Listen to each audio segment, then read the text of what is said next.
Hi guys, welcome to the unboxing and full review of these EJOY heated gloves. The listing says, heated gloves for men, women, electrical, ski, motorcycle, hiking, cycling gloves with 7.4 volts, 3300 milliamps, rechargeable battery and hand warmers. They are listed for around $59, which is rather on the cheap side for heated gloves, but they come with a lot of nice features, so I thought I'll give them a try. So let's take them out of the packaging and see what we get.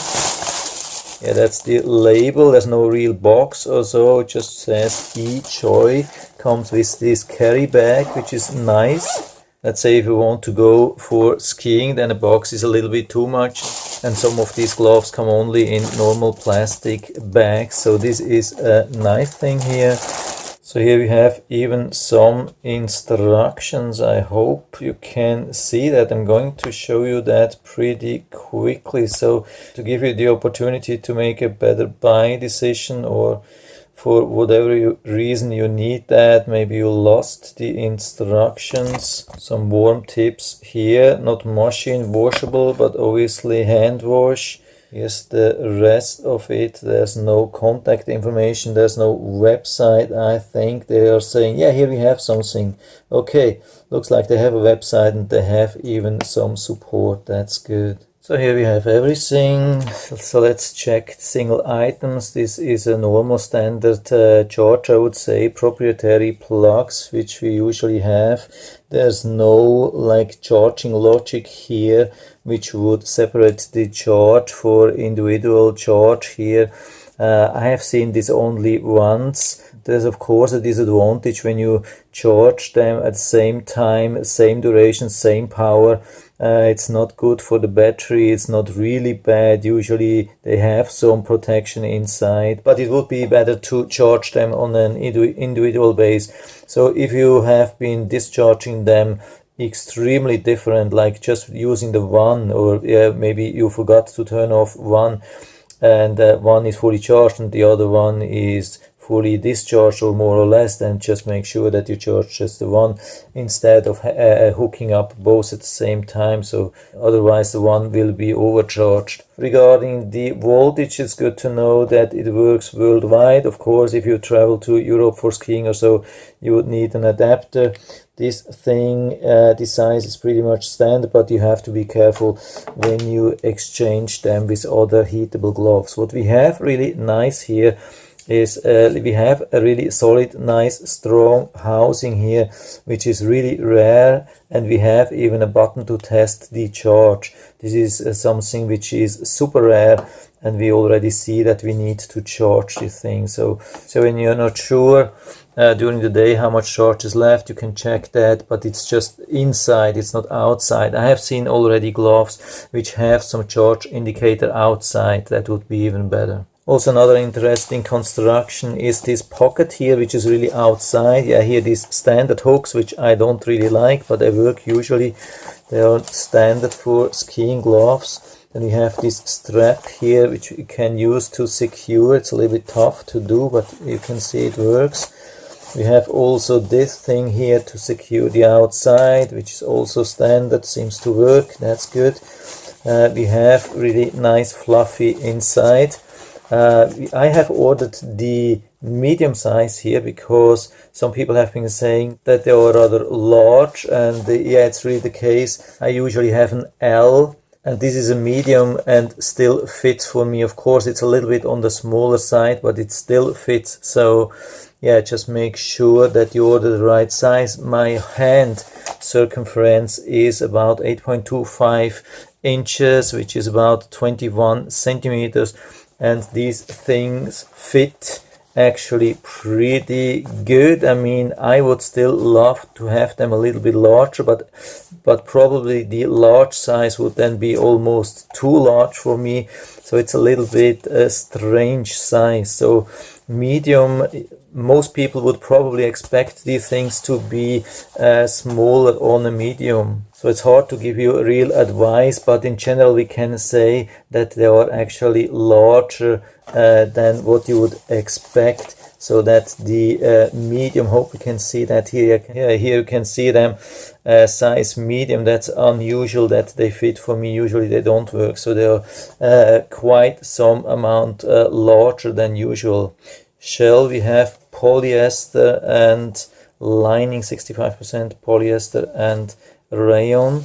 There's no 3M insulation here. That's a disadvantage, of course. When you want to have the perfect insulation, you need the 3M Thinsulate, which makes sure that even when they get wet, and all these gloves can get wet, even when some manufacturers are saying, yeah, they're waterproof, over time when there's a lot of rain or you sit for a long time in the snow, then they will get wet inside. And then there's just one way to make sure your hands are staying warm, and that's with the 3M insulation. And with these things it's probably nice, but when they are wet they will feel very cold, so that's a disadvantage too. But they feel really comfortable inside, I have to tell you that. So, but we can feel the insulation is not the most impressive I've ever seen. So I have seen definitely ski gloves with much more insulation. It's not really bad, but I would say, yeah, for light skiing, like maybe on a warm winter day or in spring or so would be okay. But if you plan for January in the Rocky Mountains, yeah, I'm not sure about that. Maybe I would go with some thicker gloves. But really comfortable inside. There's nothing to feel, no wires, nothing really special to feel or see. They look and feel pretty much like standard gloves. That's the good thing. Really comfortable, really nice, fluffy inside. So I have to charge them first and try how they work with the heating. So this is after about 1 hour or even a little bit more than 1 hour, and the batteries are still charging. So the charger is a little bit warm but not too hot. There's no indication here how much charge we have. It would, I think, just turn off when the batteries are fully charged. By the way, this is of course not a charging indicator. I was totally wrong here.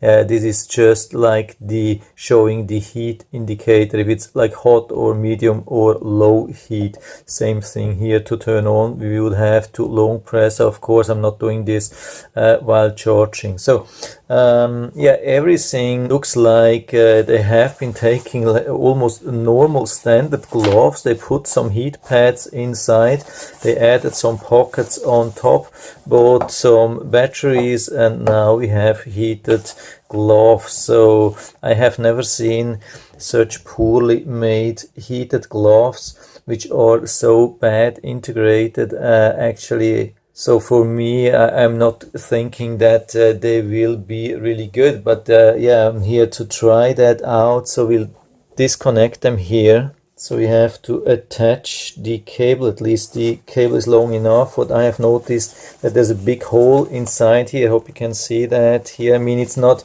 like it's not an error, but I think they just cut it with a knife and put the thing through. Yeah, this is crazy. I've never seen it so cheaply made. Let's see how the battery fits inside here. It's very tight. There's almost no space for the cable. You can see that here. It's really tight. I mean, the battery is now here. Where can I do the cable? I have to put it on top or so. I've never seen that. It's insane.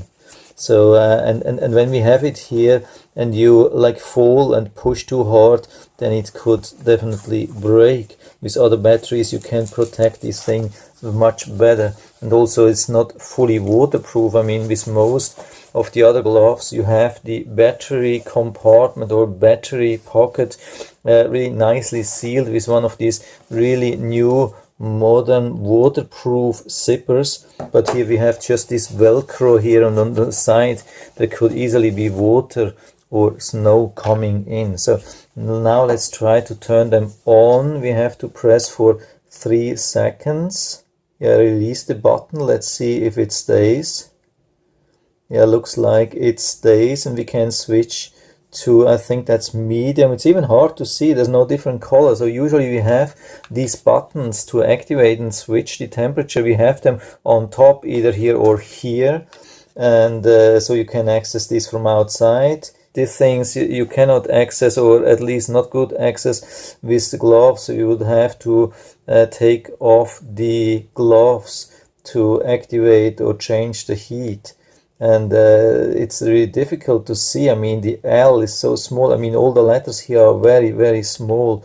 It's absolutely insane. I mean, you can easily switch, but there's it's hard to see the indicator. And also what I've noticed, some of the battery cases, they have the plugs like integrated in the battery, so they are also more secure. So far I cannot feel much from the outside. There is a little bit of heat here, but I have to check inside, of course. So let's put these things back here and try to close the pockets here. Okay, so we are ready to use them. And yeah, there is some heat. I can feel that. It's not extreme heat. I mean they had enough time to heat up, but you can see there's quite an opening here. If you go for skiing, then a lot of snow or water could go into that, and they even write in the instruction that you should prevent that it gets in contact with water or snow. The good thing is that they are so wide here, because the battery pocket is outside. There's enough space that you can even wear your normal watch. This is really rare. I haven't seen that, but it looks somehow also silly, very bad protected. Yeah, it's hard to tell you what they are good for. If you live in an area where you never have any rain or snow or so, just to heat up your hands or so a little bit. I mean, the batteries seem to be really strong, and the gloves are comfortable. They have some insulation, not the greatest insulation definitely, but they have some. What I like, they have this texture or these fabrics outside which last long. Here inside we have this non-skid area everywhere, so it looks like you could have a safe grip like on your bike or so. But let's see if we can open that and change the settings. Yeah, it's impossible. You can't do that here. It's just not possible. It's not going to happen.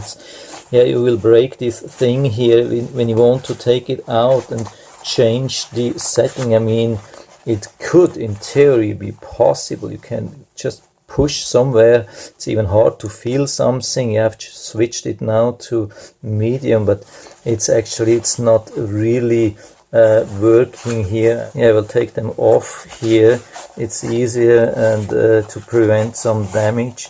So I'll leave them here, turn them off. I think also 3 seconds. Yeah, there's also obviously no setting. I mean, there's no timer to turn this thing off automatically. There are some batteries or some heated gloves which have some timer, and they turn off after, like, say 1 hour. There are also batteries which you can charge with a normal USB plug. They don't even turn off here. Yeah, now they are off. It's a little bit strange how they behave. So overall, I can definitely not recommend them for skiing, also not for motorcycles. If then maybe for just walking or so when it's dry, not raining, not snowing, or maybe for a bike ride or so, yeah, why not? But it's very limited. At first I was thinking, yeah, it's a nice good offer for this low price, but now when I see what they are doing and how they're behaving and everything, I think they are still too much, still the price too high actually. I mean, you can buy heated gloves for I think $30, and if they are super cheap, yeah, okay, there's no surprise. But if you pay I think around $60 or so and get such a dirt cheap thing, yeah, it's more like a rip-off. I mean, from my side, actually no recommendation. There are better gloves. You'll find them on my channel, and I will put down also a link into the description where you find really nice ones, but these things are really not the best, and I would recommend to stay away from these things. And yeah, that's it for now. I hope I've been able to help you a little bit with this video. If you have any questions or comments, just write to the comment section below, and I'm always happy to talk about these things. And if you like the video, give me a thumbs up, subscribe my channel. Thanks for watching, and see you next time.